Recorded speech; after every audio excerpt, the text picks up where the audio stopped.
είχαμε φτάσει τόσο ψηλά. Τόσο ψηλά είχαμε πάει όταν ήμασταν καλά. Είχαμε πάει τόσο πάνω που δεν μας έβλεπαν καν. Και τώρα κάθομαι και βλέπω τα αστέρια ξαφνικά. Χωρίς εσένα να σε δίπλα πάντα να με βοηθάς. Μες στα μεσάνυχτα σε θέλω να σε δω να με κοιτάς. Είναι περίεργο εσύ πλέον να μην με οδηγάς προς το καλό. Και πλέον το κακό είναι τόσο κοντά.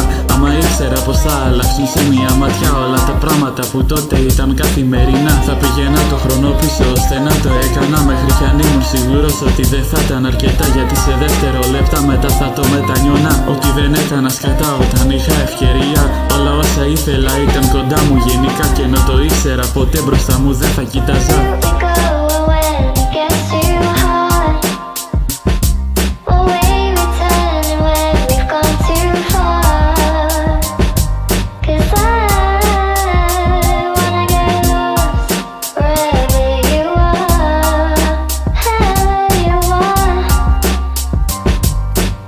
Πέρασαμε μαζί δεν θα τα άλλαζα ποτέ για κάτι άλλο στη ζωή. Αξίζει κάθε δευτερόλεπτο, μην πω κάθε πνοή. Όταν είμαι κοντά σου δεν υπάρχει πιο σημαντική από εσένα. Γι' αυτό δεν θέλω καμία μα εσένα. Ξέρω αν σε χάσω όλα γύρω μου θα μοιάζουν ψέμα. Θα είναι μαύρα, θα είναι γκρι και θα πονάνε πιο πολύ. Μια μέρα με εσένα, μια ολόκληρη ζωή. Γιατί σ' όλη μου τη ζωή δεν με κατάλαβε κανείς όπως εσύ. Και θέλω άλλη μια φορά να ακούσω αυτή τη φωνή πρωτού πεθάνω, επειδή εσύ θα είσαι μόνιμη. Ενώ το ξέρω ότι η ζωή είναι προσωρινή.